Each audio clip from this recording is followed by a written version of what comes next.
Hi everyone, and welcome to another Virtual Student Experiences Season 2 webinar. Today's webinar will focus on acting. If you're new to our program, VSC, or Virtual Student Experiences, is a pro bono initiative spearheaded for students by students. We at VSC want to be the inspiration for aspiration, and our goal is to give students around the world an opportunity to hear from professionals in their career area of interest in a friendly and casual setting. If you're a student that knows what you want to do in the future, we at VSC want to encourage, allow, and connect you with professionals. Through VSC, students are given the chance to decide if their career area of interest really fits their personality, skills, and of course, overall interests. Through VSC, you'll be able to hear from a wide variety of guests from a variety of seniority levels. And to find out more information and to be notified about upcoming webinars, you can visit our website at virtualstudentexperiences.com. And before we get started, I just want to let you all know how this is going to work, so hang on tight. Firstly, I'm going to be asking our guest professional that I'll introduce in a second a series of basic knowledge questions so that you can get a good idea of who she is and what she does. If at any time you have a question, feel free to post it in the Q&A module down below and we will get to it in the later part of the webinar. We highly recommend that you do ask questions during this webinar because it's an opportunity to get an answer right here, right now, instead of reading about it later on the internet. And quickly introducing our VSC core team of volunteers, we have Buddy, Gabby, Jonathan, Coco, Tommy, and Audrey. And without further ado, our guest today is Miss Starina Johnson. Miss Johnson is a multidisciplinary artist who grew up in Logan, a small southern Illinois town. After receiving several acting and public speaking scholarships, Miss Johnson decided to pursue acting as a profession, eventually transitioning into producing, writing, and directing. Miss Johnson can be seen in award-winning films such as West Hollywood Motel, More Scenes from a Gay Marriage, A Measure of the Sin, Stuck, Casserole Club, Watch Out, and Roundball. Theater projects include Hollywood Fringe Darlings Pinata, directed by Stan Zimmerman, Complex Ion Woman, directed by Ebony Gilbert, as well as numerous Town Street Theater and NEO Assemble Theater productions. She also co-produced the revival of Justin Tanner's Heartbreak Help, and Miss Johnson's play Border Towns won Slam Boston's Diverse Voices in Theater competition, and her short plays have been produced in theaters around the country. So thank you very much for joining us today, Ms. Johnson. You're welcome. All right. So just to start off, can you kind of, from your perspective, tell us a little bit about what acting is in the real and professional world and how you got into that field? Okay. First and foremost, acting is a business. People like to kind of forget that because a lot of times if somebody is pursuing acting, they tend to think of it as something fun. But a lot of times artists tend to devalue their work. So I always preface this: acting is a business and you have to treat it as such. And as much as you love it, always go into it knowing that it is a business. So part of that is obviously you have to do your research for roles. You have to sell your business, which is your character type, your demographic. So that's always where I start with people is always remember that you are a business. You're selling your product, and your product just happens to be your acting skills. Great. And can you maybe speak a little bit about how you got into the acting field? What was maybe your first gig and how you really got incorporated into that business? So like any good business by accident, I think. No, when I was in high school, I auditioned for our forensics team, and I ended up getting scholarships to go to college. And so it was always something where I had always intended to do other things, but it kept kind of paying the bills. So so I just was like, okay, well, I'm going to keep doing this as long as I can kind of make money at it. And so, I went to college on scholarships, and then started getting into movies, and then kind of transitioned into production coordinating as well as acting, because that's another thing that you always have to remember is acting isn't like a normal 9-to-5 job. I mean, obviously you're always looking for work. Once one project's over, unless you get, a hit TV show, you're kind of in a perpetual state of looking for work. So if you don't like to perpetually be looking for work, it's probably not the business for you. But as long as you have something on the side for the downtime when you're not working, it's a lot less nerve-wracking, and a lot of people will find jobs that they can kind of, still be able to audition and things like that during the day, but have flexibility. So especially starting out, you want to be able to have something that, you can eat and pay the bills, but also be able to go on auditions. That's great. And then maybe can you speak a little bit to where your passion, your interest for acting really began?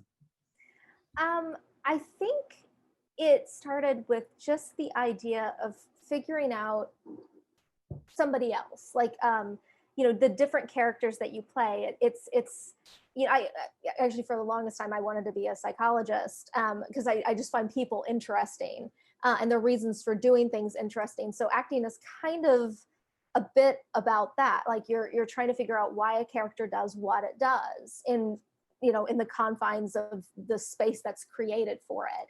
And so I think that my passion for acting actually came from that, just the desire to understand characters that I normally wouldn't either encounter, or I'm just not at all like them. So, and also you have to kind of find common ground a bit, in terms of like your own personality versus what, a character you're playing is. So I think That's that's really, where my passion for it started.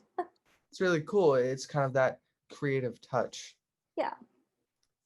Awesome. And then I guess were there any special steps or requirements that you had to meet in order to get into the acting business? Um, not acting is just one of those, it's kind of, I wouldn't say there's steps. It's more of you have a constant learning curve, I think, because if you, like, let's say you start off in theater, well, then if you want to transition into film or, television, there are different kind of protocols for each, and how you behave on sets, and the, different, like, for example, in live theater, you have to project things like that. So it's almost like you have different skills that you have to pick up along the way to do each of the different types of, acting in different platforms. Even Zoom is a whole new it's a whole new world, and it's trying to figure out, okay, well, what works best on Zoom, like what reads best for the audience. I mean, clearly you're not projecting in a huge auditorium, but you do have to, you have to find the balance, and how to perform in the different spaces that you are in. That's awesome. And then as a person who went to school on scholarship, can you maybe speak to what role education really played in your success and maybe how important it is to go to a name school or maybe to just get good grades? Does that really matter? I I'm not really a name school person. I think that the key to education is being surrounded by instructors who actually know what they're talking about and are passionate about what they're talking about. Um, I don't I don't care if you go to one of the Ivy Leagues, or to me, honestly, the education you can get in a community college in a cornfield can be just as valuable, if not more, than an Ivy League education. It to me, it really, really matters the instructors that you have.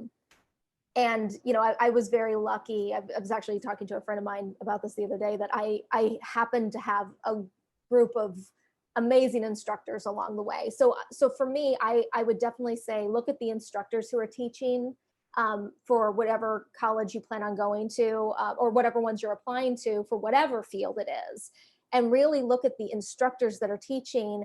And if you have a chance to even sit in on the classes and see how they teach, that can make a difference as well. I mean, I know actually a large part of why I didn't continue on in psych was because I actually did not like the psychology instructors, that I had at one of the colleges I went to. I it wasn't something that we just didn't jive, like, for whatever reason. So, but yeah, I think that the instructors are a very key role in teaching you about their life experience, honestly, and in terms of like what they've learned, as professionals, and how they got to where they are, and the things that they're continuing to learn. That's another thing that you have to look at, is whether educators are actually continuing their own learning process, because you don't just stop learning because you become an instructor. Like, you have to keep learning, because especially in the entertainment industry, it's changing constantly. Again, like Zoom, like, that's the perfect example. Like, this is a whole new world for everybody, having to try to perform, in these kind of fashions. So yeah, being a willingness to keep learning, and yeah, and going from there. I think that, in terms of school, that's probably the most important thing that you can look at, I think, personally. Very cool. And then maybe can you speak a little bit to maybe the most important lessons you took away from your education, whether it be high school or at the college level, that maybe you incorporate into your job today? um Flexibility. um Listening is key. I think that, um being able to listen is actually, it's probably the most important lesson in acting in general, is listening. A lot of people, think it's, oh, it's memorizing lines and saying them back, but really, you're you're hearing what somebody else is saying, and yeah, you're speaking somebody else's words, but you're reacting to what somebody else is saying. So definitely listening. Flexibility. Always show up early. that's a, that's a always a good rule of thumb. Always be at least 10 minutes early, if not more. I mean, not crazy early, don't get there like 5 hours early, but you want to get there early, because you never know.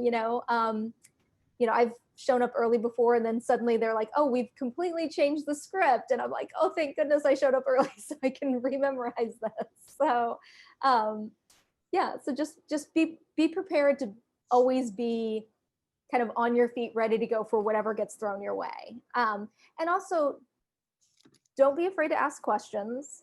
And you know when you're not actually, like, getting ready to perform, watch what's going on. That you learn a lot being on set by just watching what other people are doing, and you learn a lot, not just what to do, but also what not to do. Like, some of the most valuable lessons you can learn are actually the lessons of, okay, I should never do that. That's not a good thing. So Awesome. That's very insightful. But now could you maybe talk a little bit about your time as an actor in the film industry, apart from the theater, just more focusing on the film industry? okay, what aspects of it, though? Like, I mean, maybe just what roles you played and maybe what skills you employed, maybe a little bit about the process as well. okay. I mean, it really kind of just depends on, in terms of skill. Again, that's something that you kind of learn from being on set. You learn to ask, okay, is this a medium shot or a close up? You learn to, um, you know, uh, something as simple as, like, you always want to, in film especially, for continuity, you always want to pick things up and set them down the same way, so that when somebody's going in to edit, you make their life easier. You never want to make an editor's life harder by, like, setting things down at different points or whatnot. So it's things like that you kind of learn on set. And in terms of characters, it really just, every character is different, and you have to be able to approach them, uh, you know for what the project is. Also, you have to be able to listen to what the director's vision of a character is, because just because you have a vision of a character doesn't mean that the director has the same vision, and you have to be able to take direction and actually, like, okay, this was my idea of the character, but this is how they're wanting me to play the character, so I'm the director's, it's the director's world. So you have to be open, I guess, and open to changing whatever you had planned on doing. Like, you have to be able to kind of, okay, change it up and go with something else. Right. Um, and then maybe can you also speak about your time in the theater industry and how maybe that differed in that sense? um Theater, it's funny. I was talking with somebody else about this the other day. You actually, for me personally, I always feel like I have a little bit more control of character in theater, because at the end of the day in film, your performance is dictated by the director and the editors. I mean, you could, like, for example, you could go in and have a take and you think, okay, this was my best take of the day, but then that's not what gets used, because let's say a continuity issue comes up, or something like that. So just, but in theater it's all one take. You're up there live, it's all you, and so you do have a little bit more control, of what an audience sees. Now that's not to say that get up on stage opening night and do something completely different than you've rehearsed. No, that's not what I'm saying at all. Do not ever do that. But like, let's say, if something goes wrong on stage, you have to fix it. It's you and whoever else is on stage with you. So there's not lighting designers, there's not, key grips, there's not anything like that else helping on stage. It's just kind of you performing. And if a glass of water spills, it's up to you if you're gonna clean it up with a rag that's on stage, or you're just gonna let it keep dripping. So. Great. And then now gearing more towards your takeaways, I guess, what major skills did you employ? What takeaways? Well, what insight did you gain from working in the theater and film industries? What insight? Insight, yeah, insight. I guess experience as well. I'm not sure what you mean. Like what insight in terms of, Like something that someone who's not in the film or entertainment industry wouldn't know, kind of maybe stereotypes that aren't necessarily true, something like that. I think a lot of people think that actors kind of sit around and just eat bonbons all day, and that's definitely not true. A lot of honestly, a lot of time when you're on set, there's a lot of downtime, especially if you're on film sets. It's a lot of hurry up and wait. So you'll be waiting for a shot to get set and lighting to get finished, and then all of a sudden it's like, okay, get going. And so but you have to be ready at any moment to start. In theater, you've got your call time, when the show goes up, that kind of thing. But in film, it's a lot of hurry up and wait. But then also, I think a lot of people don't realize, again, if you're not on, a regular show or anything like that, it's a lot of looking for jobs, honestly. And I think people don't quite realize that when they get into it. Which is, again, is why I always say it's a business first and foremost. You have to always remember that. And then you are kind of perpetually looking for work. So looking for your next gig. Right. It's almost like a perpetual state of being a freelancer, honestly. Right.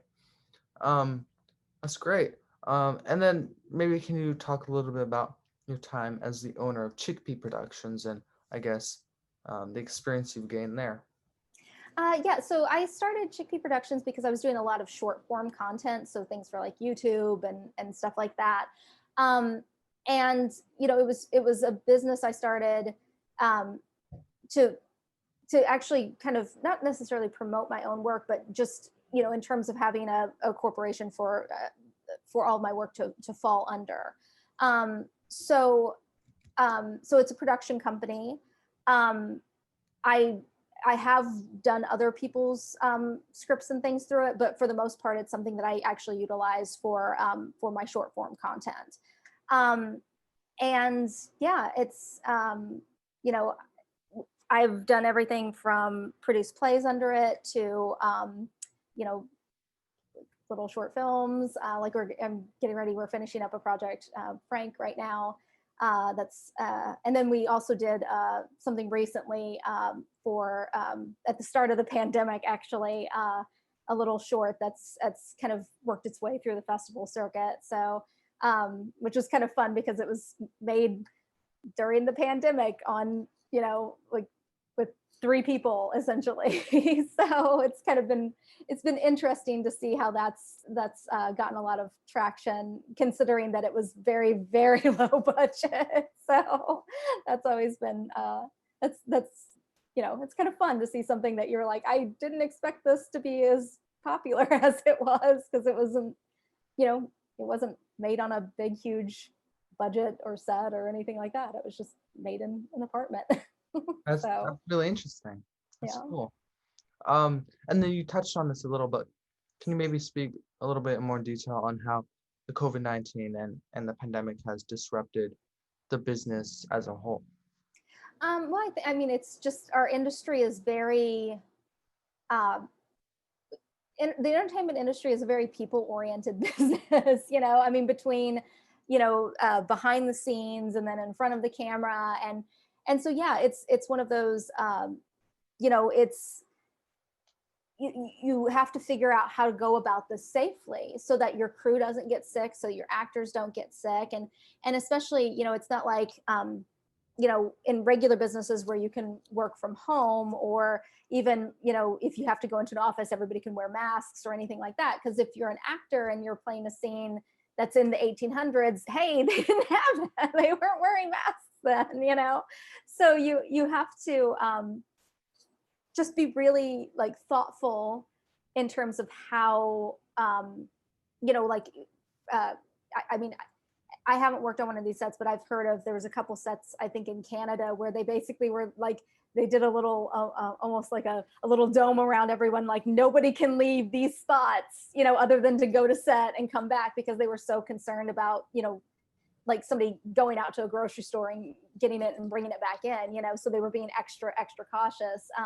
And then you have other sets where they just test everybody every day, and but let people kind of go out and live their lives otherwise. So yeah, so this has been, like, things are slowly coming back to not normal, but at least something in terms of shows being, shot and produced and whatnot. But for a while, everybody was just kind of like, we don't really know what to do, because we don't. I mean, it's a pandemic and it's brand new, and nobody knew proper safety precautions. So yeah, everybody's learning at the same time. nobody's quite an expert on this yet. So figuring out as you go along. It's quite interesting. And then maybe with this pandemic and all this havoc and disruption, where do you think the acting or entertainment industry as a whole will go in the next decade? How will it evolve in a sense? That's a good question. I think it kind of just depends on what happens in terms of the virus itself. I mean, if there's a vaccine that's out relatively quickly, I don't think anything will ever quite go back to normal. But I mean, I do think that there'll be more of a sense of normalcy. I mean, I think hopefully at some point this, as more information is gathered, I don't really actually know how to answer that, because I feel like everything is kind of still unknown. We don't know so much still, that I don't know quite what that's going to mean for the future, other than I do think that productions are going to be a little more cautious than they had been before, in terms of a lot of things. And I don't think that's a bad thing either. I actually think that that's probably for the best, honestly. So, but we'll definitely see. We'll see how it goes. Very cool. And then as far as taking from your experience and insight in the business, the entertainment business, what are your suggestions or words of wisdom for people that are aspiring to go into the entertainment business, or maybe they're aspiring to be actors? What are your tips or words of wisdom? Don't be afraid of change. Just because you are interested in something or like something now doesn't mean you have to be stuck with that for life. People live for a very long time now. And our tastes and the things that we hold interest in and the things that we find value in, they're going to change over time. They really are. So don't feel beholden to a path that you've started down just because you've started down the path. At any point, if you come to a fork in the road and are starting to think, oh, actually, I find this more interesting, or I feel like this suits me now better, that's fine and that's good. I think that it's important for people to embrace change. And I think that it's, there are always going to be people who are like, I've wanted to be a doctor since I was 3 years old, and that's what they do, and that, but then there are other people who, they might go to med school and be like, you know what, this isn't my thing. I don't actually enjoy this. I don't like it. I'd rather be, I don't know, an engineer or whatever, and that's fine too. Just because you've started down a path doesn't mean you have to keep going down it. And that's, that's something that I've learned. And then also that you can incorporate all of your paths together, especially in the entertainment industry. And that's something that I feel like it's very useful to have knowledge in, a lot of things as opposed to just one thing, because the more you know about the different aspects of the industry, the better you can kind of do your job. For example, like knowing, hey, for an editor, I need to put this glass down the same way so it makes their life easier. Like those are things that I feel like, if you don't know that about editing, then you might not know that to bring it to the set, just little things like that. It never hurts to broaden your horizons. It really doesn't, especially in this industry. So. That's awesome. And then talking more towards those students again, can you maybe speak a little bit about maybe what courses or clubs they should partake in? And then is there really a typical path that a successful entertainer really takes? I don't know that it's such a kind of a weird industry. I don't know that there's a typical anything in this industry. I think that it also kind of depends on where you live at. Like for example, I lived in Tennessee for the Southeast for quite a while, and a lot of those are, for example, they're right to work states. So it didn't make sense for me personally, like to join the union until I moved to California. That then it made sense for me. But if I had done that in the Southeast, I would have actually been limiting my work. And so it's like things like that people don't necessarily take into consideration that you kind of need to. And especially if you're starting out, because you want to get experience so that you know what you're doing, so that when you're on bigger sets, you don't you don't do something and completely screw up, a very expensive shoot. You want to kind of, cut your teeth on smaller productions. So I would always suggest, if, especially in the town you live in, if there's a film school, usually they'll have auditions at film schools for actors.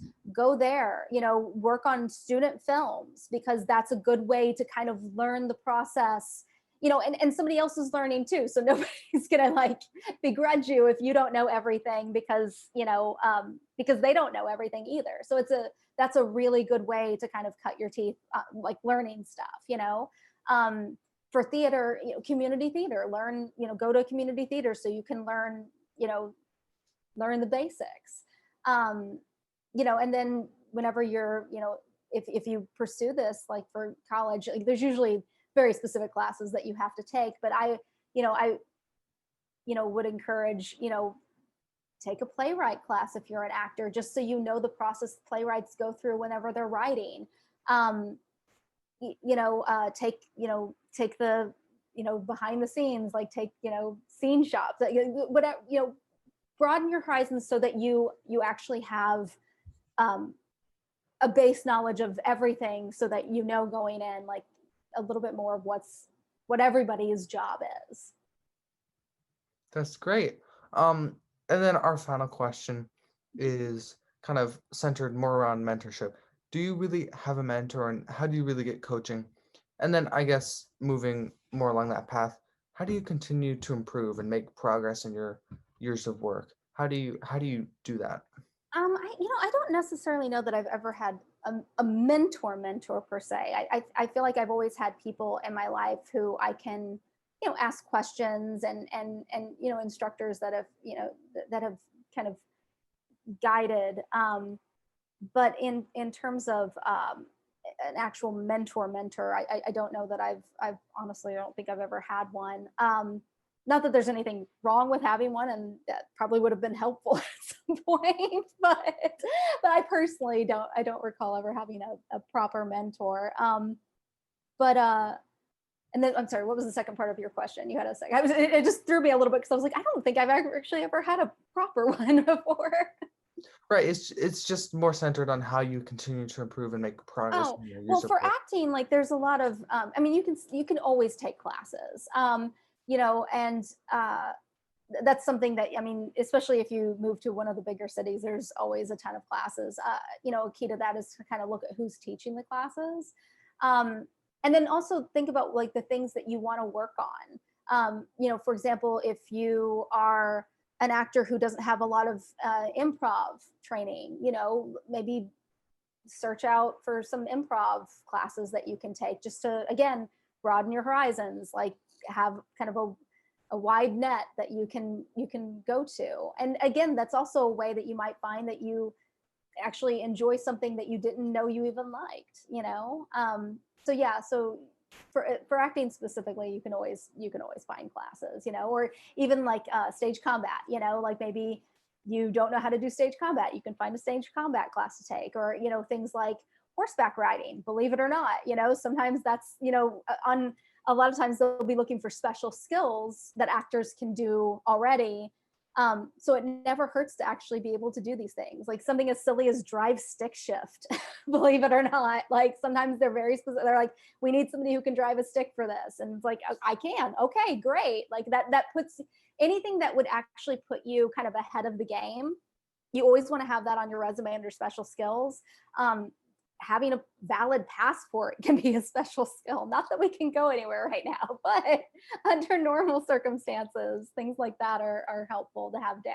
So Great. That's very interesting. And we at VSC here, thank you very much for being on one of our webinars. The experience, the insight that you really shared with us today benefited all that will view this later. And we greatly appreciate that. For students that want to view more, please visit our website at virtualstudentexperiences.com for more information. And other than that, thank you very much for being with us here today. And I wish you all the best.